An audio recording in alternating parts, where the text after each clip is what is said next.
Family Guy is about as recognizable as a cartoon can get. One look at the Griffin household and family, and you know exactly what show you're watching. Or do you? Return the device, woman. No toys, Stewie. Purple Stewie, blue Meg, and red Lois with blonde hair? Unfortunately, your eyes aren't lying. Family Guy has gone through a lot of animation style changes over the years, and I'm going to take you through every single one of them. Starting with Larry and Steve.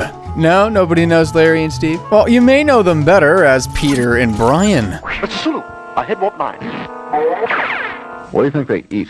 Some kind of like space jerky or something, I guess. You know? Make no mistake about it, Brian may be brown and Peter looks a heck of a lot older, but those two are the prototypes for future Griffin family members. But I know what you're thinking, you need an explanation. Well, here you go. This is Seth MacFarlane, a former college animation student at the University of Rhode Island who in 1995 had his animated short Life of Larry pitched to Hanna-Barbera Studios, the folks behind Flintstones, Scooby-Doo, and the Powerpuff Girls. Sure enough, the studio liked it, and with good reason. I mean, some nut in his underpants could just walk in off the street, bang on the door, and demand God knows what. You guys have any Cheez-Its? I mean, how could you not give that 20 seasons? Anywho, MacFarlane's initial college short was really more of a collection of cutaway gags, but when Hanna-Barbera reached out to him about making a longer short for the new segment on Cartoon Network called What a Cartoon, he fleshed out the idea with more plot, more gags, and more danger. Hey, cut it out!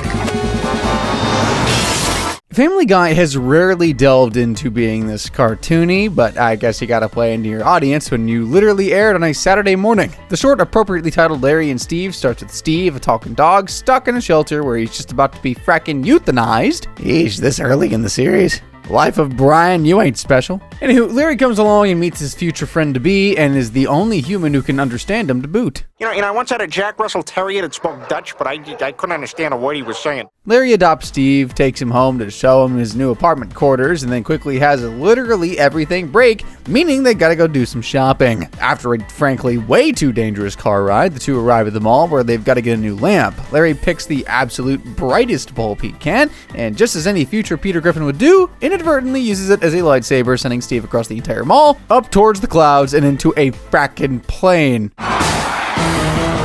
Ricky, I know you've never flown a plane before, but why don't you take the controls while I go in the back and... What the frick was that? Was that Frodo Quagmire? That chin being stuck on a pilot is unmistakable. It's gotta be him. Steve is sent back into the mall below, and the shopping trip ends in literal flames, leaving the future Brian to monologue about his misery into a camera. That is until Larry butts in. You know, your tripod's loose. Whoops. Idiot. Dude, this is so jarring. It's not even just a simple animation style change. The entire tone and style is different. You can tell it's got like two teensy puzzle pieces of what makes Family Guy, but it's just so kiddie. Thankfully, despite the short not leading to anything further on Cartoon Network, it did catch the eye of Fox, who reached out to Seth about making a full animated series based on the short, albeit for adults and with 22-minute episodes. Seth got back to them with a pilot, and so Family Guy as we know it was born. Or at least sort of. Ah, smoking. How does a boy like that go so wrong? Well, I live in a crummy neighborhood. Yeah, that family ain't looking like the Griffins I know. Moving along, the episode starts with the family bickering a bit about the usual stuff, Stewie having his gun taken away by Lois, Lois having to deal with Peter going to a stag party that night, and Meg about how chilly the house is. This thing goes up to 90. Without your thermostat. Brain implant, Meg. Every father's got one. Whoa, Peter! What happened to your nose, buddy? You feeling okay? Lois tells Peter that she doesn't want him to have a drop of alcohol hit his lips tonight, considering his track record with the stuff, but Peter assures her not a single ounce will ever enter his system. Not a droplet, not a single bit. Who wants to play Drink the Beer? Right here. You win! All right. Even in the pilot, not even episode 1, Peter's the exact same guy we'd come to know as him. The next morning, Peter wakes up on the kitchen table and is nearly chewed out by Lois, but ends up having to head to work at the toy factory.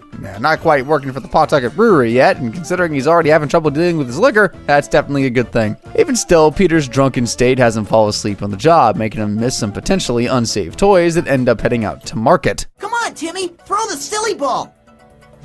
Come on, baby Heimlich, spit it out. Oh boy, a pound poochie! Safety concerns be damned. I would have wanted a baby Heimlich when I was a kid. For his mistake, Peter is let go from his job, meaning he's got to tell Lois the bad news. She blames his drinking for the firing before telling him, Now why don't you... What on earth was that? What the deuce are you staring at? It's tuna fish.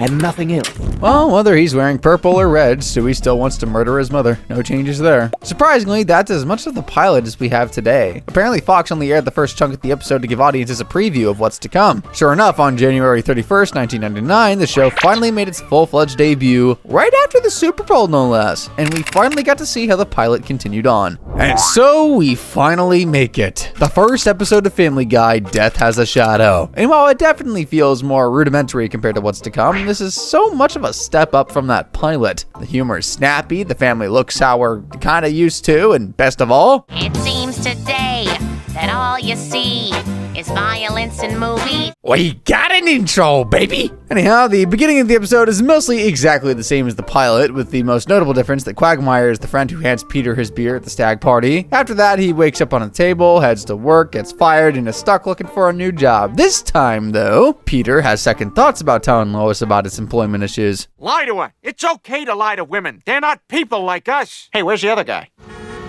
Come on, you bastard. I'm late for work. Oh.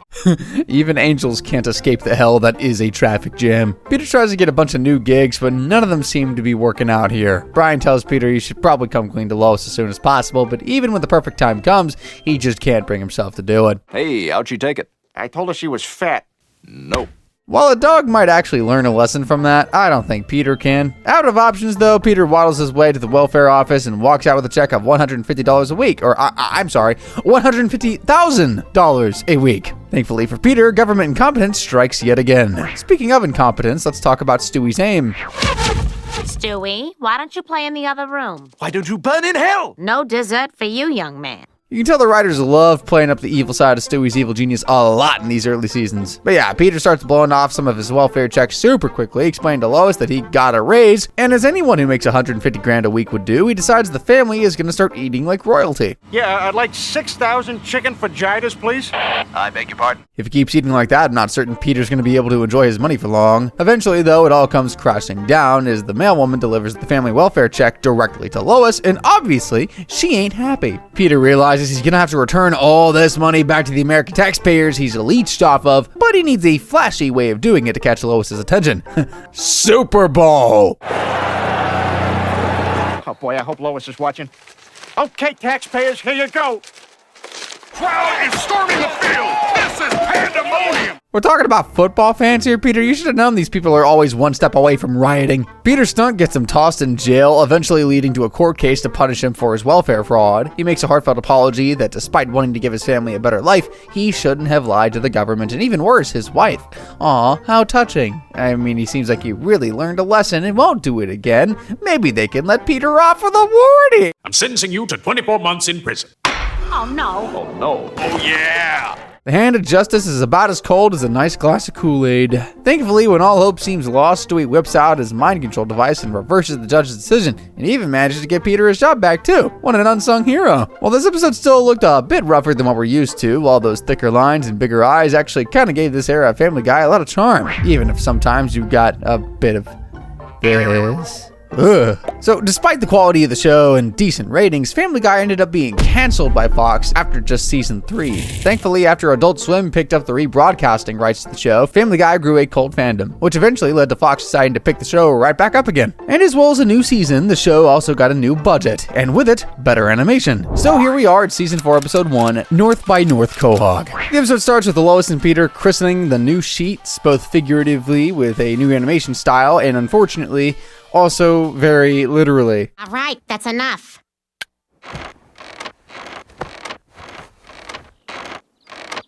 It's good to have land. Oh, those poor Griffin kids. Midway through their deed, Lois screams the name George instead of Peter and admits that she's found their life a bit lacking in recent times. Thankfully, Peter has an idea to spice things up. I just don't feel that spark anymore. I mean, a honeymoon. Wait a second, Lois. That's what we need. That'll sure keep their love life electric. So when that doesn't work, Peter decides to take Lois on a second honeymoon and leave Brian in charge of the house for a bit. Peter and Lois head out to Cape Cod, but Peter's road tendencies are about as reliable as an 11th grader's. You plow the car into a tree? Oh my God, you gotta pay attention to the road. It's totaled. It's completely totaled, Peter. Oh, this is just terrific. The two get stuck at a crummy motel and head over to a diner for breakfast the next morning, with car's repairs costing all the cash they had saved for their second honeymoon. Thankfully, there's another vacation opportunity that presents itself, a luxury hotel nearby, where Mel Gibson owns a room that he barely uses.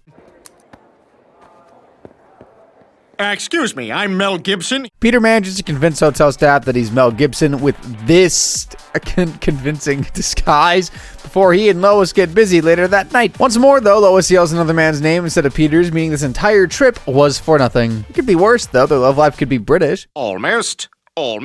There we are. Well done. That's classy in all the wrong ways. However, just as the couple are about to head out, they stumble into a secret room that contains none other than an early copy of The Passion of the Christ 2. And if you know anything about the first one, you know it's a moral obligation for Peter to get rid of it immediately. I am gonna make sure this never sees the light of day. The two are just about to leave the fancy hotel before members of the church come to retrieve the movie. As you'd expect, they're ready to do whatever it takes to get the flick back, including... Hey, stop! Hey, the sixth commandment is null and void if you're trying to steal back a Mel Gibson movie. I feel like that's just common church knowledge. Peter manages to escape and even bury the movie in a field, but the church catches up and even kidnaps Lois in a plane. He's told to meet up at Mel Gibson's secret home in Mount Rushmore or Lois will be killed, and sure enough, he makes it over just in time and hands back the film, or so it seems. There's a dog turd in here. Uh-oh. Mel Gibson chases the two onto the very edge of Mount Rushmore and asks one more time for the movie. Luckily, Peter's got the perfect response. I want that film. Right over there in President Rushmore's mouth.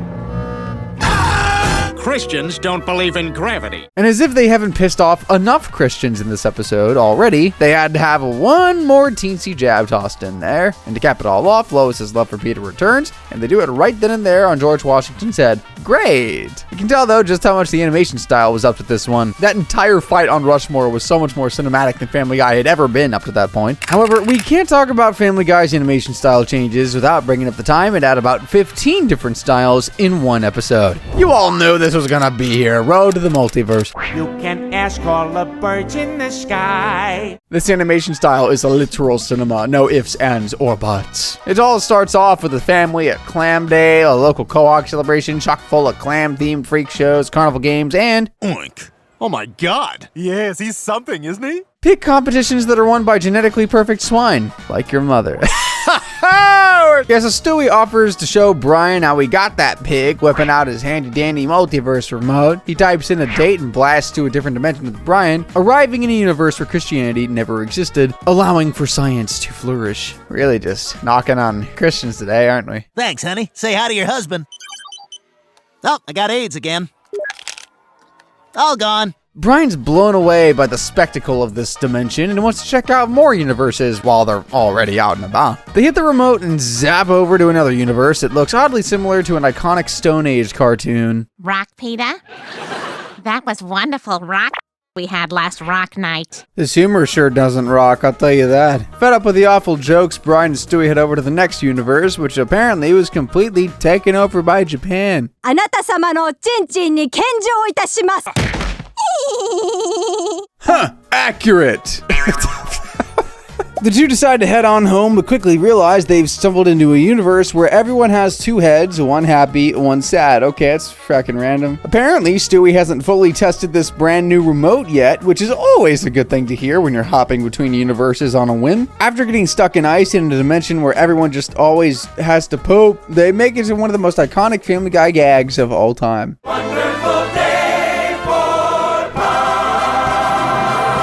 That's gotta be the best this show has ever looked. Hell, this looks a lot better than a ton of legitimate Disney movies, I swear. I want to see a spinoff. Seth MacFarlane, stop everything you're doing and make it a reality. One issue with this universe, though, it's anti-Semitic, meaning Brian and Stewie have to kind of dip. The crazy animation doesn't end there, though, as they zap on over from Disney into... Whoa, this is trippy. I should say so. We're in the robot chicken universe. Yeah, that's the most robot chickeniest robot chicken bit I've seen in a good while. After heading to a universe in ruin after JFK lost the election, the two head on over to get another major style shift for the ages. Lois, where is my supper? Still in the oven. Will I have it soon? Quite soon. Thank you. Yeah.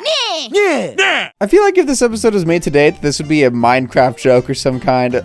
Either way, I'm disturbed. They keep going through random universes, one where they're live action, one where they're in a political cartoon, before making it into a world where dogs and humans have completely switched places, to Brian's delight. Oh, yeah. Come on, Holly. Let's go. This guy's a freak. Well, yeah, I'm disturbed yet again. Obviously, Brian doesn't want to head home anytime soon, wrestling the device out of Stewie's hands and accidentally smashing it onto the floor, meaning, for the time being at least, they are stuck. The two decide to head to the Griffin's household, and after Peter tumbles his way down the stairs, are introduced to the rest of the family. Chris, stop licking yourself and come up and say hi.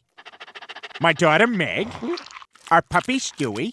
And this is our human, Brian. Nice to meet you. All these designs are gonna haunt me for the rest of my life. But human Brian takes the cake for nightmare fuel. Also, Meg is too, honestly. Dog Stewie reveals to normal Stewie that he knows what's going on and offers to return him and normal Brian to their home. Or at least that was the plan until the dog version of Joe rolls on in and takes Stewie to the pound after he bites Peter. The others head on over to the pound to rescue Stewie, manage to break him free. Dog Stewie opens a portal to send them home, but human Brian decides at the last minute that he's joining them in on their universe as well. Sure enough, he makes the jump and decides to head off into a world more accepting of his kind. Free in a world of his own kind, with attention. Oh my god, he got hit by a car! The ultimate fate of many animal companions. Roadkill. Golly goober, that's bleak. Anyway, let's talk about the biggest jump in animation quality yet. Season 9's double-length premiere, and then there were fewer. To say this episode felt like a movie is an understatement.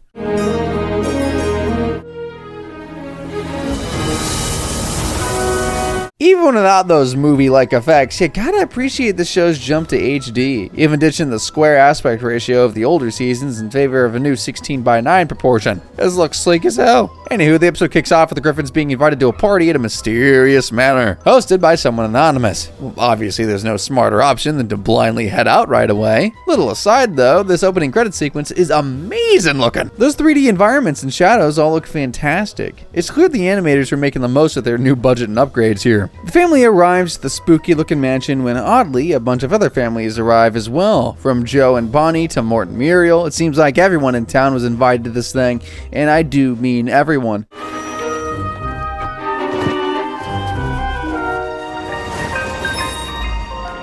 Bro, at this point I shouldn't be surprised at how low Herbert will stoop. Apparently, everyone was told it'd be a party held in their honor, only adding to the fishiness of this gala. Finally, the anonymous host reveals themselves. Good evening, everyone. James Woods? Knowing what he's done IRL in hindsight, those are very reasonable reactions. James explains that thanks to his new girlfriend Priscilla, he's become a born-again Christian and says that the reason he invited everyone out is to try and make amends for the wrongs that he's done to everyone. Woods heads off to the kitchen with Priscilla to check on dinner, but just as he heads out... Did the cork hit me? We got a murder mystery on our hands. Also, that was Quagmire's regretful girlfriend, just in case you cared, which she shouldn't, because she had like 6 lines and then she died. Moving on. Everyone dashes for their cars and tries to make a speedy exit, but the storm stops everyone in their tracks. Lightning strikes a tree and destroys the only bridge out, just the Griffins nearly make a break for it. Oh my god, Peter, back it up! Oh, really, Lois? I thought I might drive forward. I thought that might be a fun thing to do. Wrong time to crack jokes, Peter. The group heads back to the mansion and immediately suspects James Woods to be the murderer. The man himself walks back into the crowd's dismay, but he says he has no idea what's going on. In fact, he didn't even see a body. Sure enough, the dead body is gone, and James pleads his innocence just as the lights go out. And when they come back on... He's dead. Oh my god! Nice. Oh, I'm out of ideas. The gang realizes the murderer has to be one of them and gets to investigating, eventually finding out that there was a secret timed pistol with a silencer aimed at James Woods' chair that Quagmire's girlfriend just happened to be sitting in by accident. That means that the murderer has to be someone who wanted James Woods dead, which means it could still be anyone. The group decides to look for more clues, and it looks like Peter may have stumbled upon a jackpot. Uh-oh. And there goes the only legitimate voice of authority when it comes to mysteries. Hope it was worth it, man. The whole town starts to blame each other, pointing out everyone's reasons for hating James Woods and eventually getting into a giant fist fight until Chris accidentally reveals his secret room. Peter decides to be the one to take the plunge and step into the room to investigate. Laundry room. Laundry room, everybody. I'd normally question why someone would want to hide their laundry room, but at this point, I understand that some people want to hide their wardrobe from the world. Superheroes and furries. Anyway, the group heads into the new secret room and finds Woods' journal documenting why everyone has a grudge against him. Consuela's particularly telling. I bring my nephew to work, and he my nephew, and he cry, and then he shoot himself in the face. Moving along, the room also hides a bunch of pill bottles that Muriel Goldman prescribed to Woods illegally, and when she threatened to cut him off, he blackmailed her. She starts to clam up before the lights go out again, and when they come back, she's gone. Peter puts the group into pairs and sends them off to look for Muriel, and when the newsmates, Tom Tucker and Deanne Simmons, come across yet another hidden room, Tom accidentally gets trapped inside. Actually, everyone kinda keeps discovering secret rooms. At least it's only Meg. Meanwhile, Stewie and Brian are shooting the breeze when they hear a scream down the hall and make a mad dash to see what's happening. They finally make it over and... Oh my God! Well, there goes another of my prime suspects. I am horrible at detective work. Anyway, the group decides to stick together from here on out and even found Meg and Tom Tucker before anything awful happened to them. This guy, Derek, decides to head up to the top floor to see if there's a cell phone signal while everyone else figures out that someone's missing. We're short one vagina in this room. Oh my God! Priscilla's gone! That's impossible. I guess being a deplorable creep sometimes has its benefits. Joe manages to wake up and roll into the room right as everyone decides that Priscilla had to have been the murderer all along. Derek manages to make it to the balcony and even gets a bar on his phone, but also gets a visit from an unexpected guest. The man or woman who's been killing everybody. Stay back. Stay back. Oh, now that is a grisly death. The group finds Derek's body and run back inside, figuring that a massive golden globe would have had to have been a blunt object the killer used to knock him off the edge. They decide to move as one massive group and search everyone's room for the award, finally finding the trophy under Tom Tucker's drawer. He still denies he's the murderer, saying Priscilla could have framed him. That's a fair enough theory. One issue. You're going to jail, Tucker. All right, well, jail time for you, Tom. Tom runs for his life while everyone else chases after him, which eventually leads to the mother of all stalemates. Someone really ought to put the Benny Hill theme over that. And that someone will be me. Ha ha ha ha! Oh, beautiful. The group finally catches Tucker and everyone packs up to head home the very next day. Lois stops by Diane's room to see how she's doing now that her broadcast partner is gone, and she says that she's having a hard time but is making do. In fact, her mother already got her a blouse to celebrate her first solo broadcast. But wait a minute, how could her mom know about this solo broadcast if it's only now that... Oh. Gosh, Oh wow, that was easy. Yeah, so she pulls a gun on Lois and explains her evil plan. Basically, she and James Woods dated for a good bit, that is, until she turned 40. Woods dumped her on the spot, and what's worse, Tom Tucker started pushing for a younger newscaster to replace Diane. He actually succeeded too. So Diane came up with a plan. She hired Priscilla to seduce James Woods and make him a born-again Christian. She simply wanted to kill Tom in his chair with a silenced pistol and plant it in Tom's bag, but when things went awry, she had to improvise and kill any witnesses. Oh, and if you're wondering where Quagmire's girlfriend's body went, not everything's always going to tie back to murder. Anyways, back to the murder stuff. Diane takes Lois out to the cliffside to get rid of her final witness, but right before she pulls the trigger, someone beats her to the punch.